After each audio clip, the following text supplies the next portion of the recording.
Hola, buen día. Mi equipo está conformado por Niño Monreal Rigoberto, Hernández Jaimes Carlos Gabriel y yo su servidor, Pablo Gadiel Barbalarcón.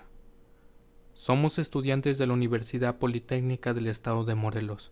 La materia es Introducción a la Programación, impartida por el profesor Luis Oliver Terrones Morales. Y bien, el objetivo de este video es mostrar cómo funciona una estructura repetitiva. Se hará mediante un diagrama de flujo. Comencemos. ¿Qué hace? Se le pide al usuario que ingrese un número y en base a ese número saca un conteo de los números pares y también de los números impares que existen de ese rango numérico ingresado por el usuario.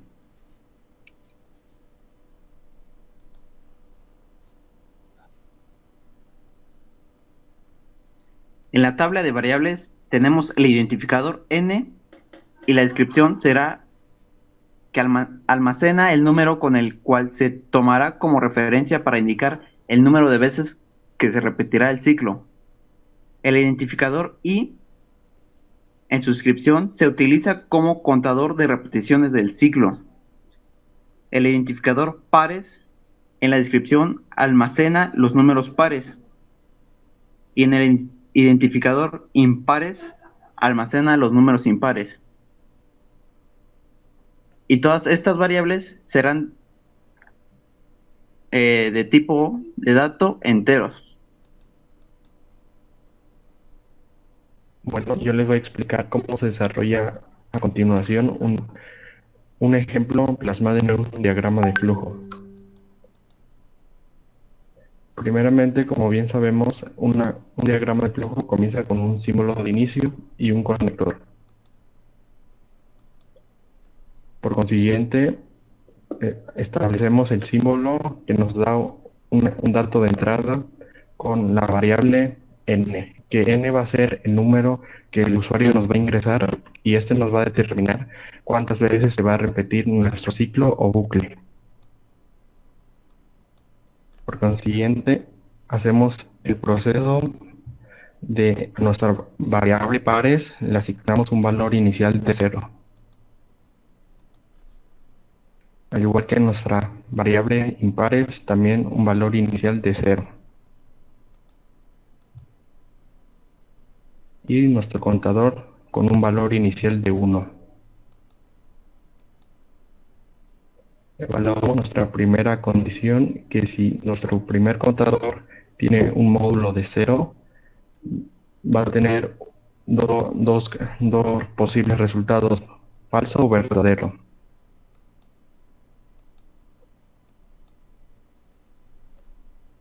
Si es falso, le vamos a asignar una suma a nuestro variable impares, que va a ser impares es igual a impares, que nuestro valor era 0, le vamos a sumar 1.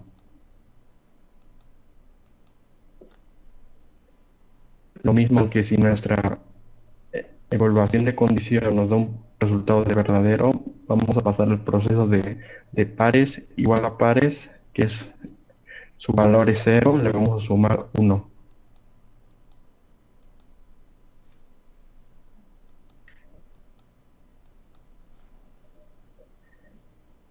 Y después de estos procesos pasamos a otro proceso de sumarle un valor a nuestro contador, que queda contador igual a contador más 1.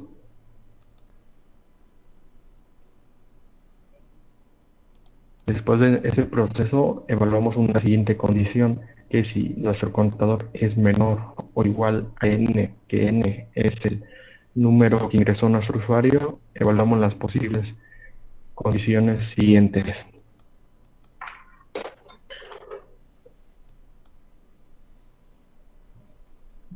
Si el resultado arroja que la condición es falsa, nos muestra en pantalla por siguiente los números pares e impares totales que se establecieron en el programa. Y ese vendría siendo nuestro último proceso, dándonos por finalizado nuestro diagrama de flujo.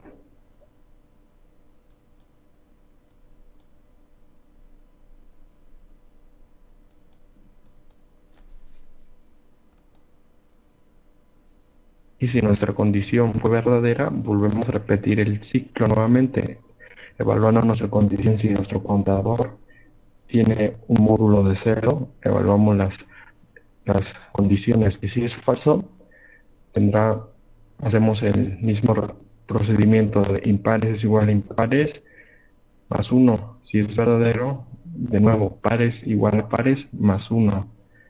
Así repetimos este ciclo hasta que nuestra condición de contador menor o igual a n ya no se cumpla. Al momento de que ya no se cumpla, damos por finalizado el programa.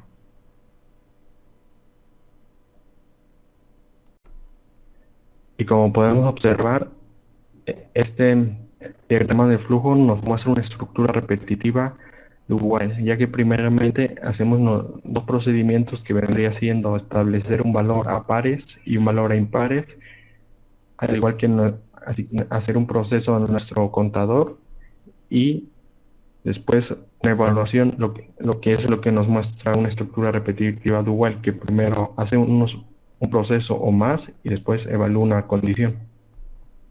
Eso es todo de mi parte. Prueba de escritorio. La prueba de escritorio nos ayudará a verificar que nuestro diagrama de flujo esté funcionando correctamente. Y bien, comenzaré a hacerla. Se nos pide que a n le asignemos un valor.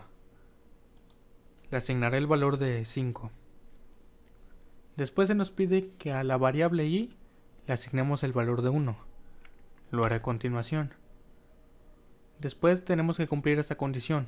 Si a i dividido entre 2 su residuo es igual a 0, entonces a pares se le va a sumar 1. O sea, a este 0 que tenemos aquí le vamos a sumar 1. Pero si no se cumple esta condición, a impares se le va a sumar 1. Entonces hacemos la operación. I es igual a 1, como sabemos. Se va a dividir entre 2.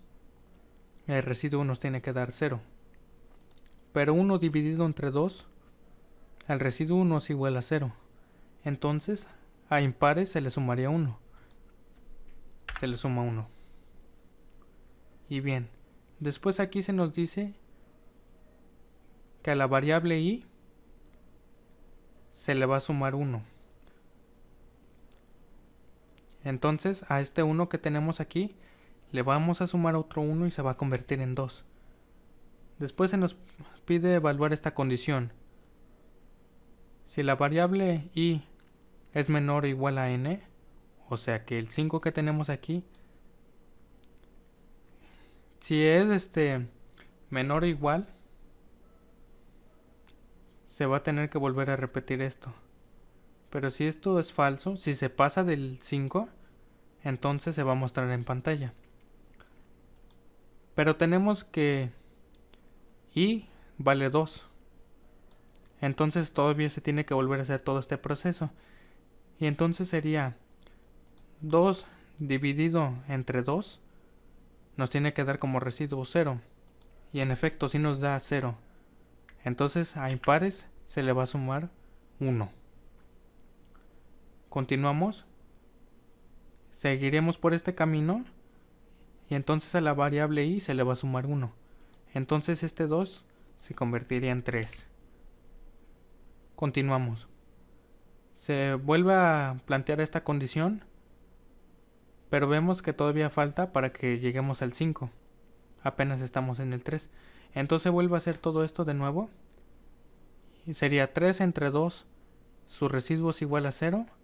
Pues no. Entonces se le sumaría a impares 1. Y de nuevo ahí se le suma 1. Y entonces sería 4. Se vuelve a evaluar esta condición y vemos que todavía no. Todavía nos falta para llegar al 5. Estamos en el número 4. Se vuelve a hacer todo este ciclo se vuelve a repetir. Y entonces tendremos que i dividido entre 2, el residuo debe de ser 0. 4 entre 2, su residuo sí es 0. Entonces se le sumaría 1 a pares. Y a la variable i se le sumaría 1. Entonces este 4 se convertiría en 5. Ok, y aquí nos vuelve a preguntar si i es menor o igual a 5. Y vemos que es igual. Entonces se vuelve a repetir esto. 5 entre 2, su residuo es igual a 0. Pues vemos que no. Entonces sería un impar. Se vuelve a hacer todo este proceso. Se le suma a 1 ahí. Aquí abajo tendremos que poner un 6, pero solamente puse estos porque son los que vamos a ocupar. Pero tendría que ir un 6 aquí y se va a evaluar esta condición. Y como ya no se va a cumplir porque se pasaría de n de 5 porque sería 6, entonces se muestra en pantalla los pares e impares. Tenemos como pares 2 y tenemos como impares 3. Y como podemos ver, el diagrama de flujo funciona correctamente. Gracias por su atención.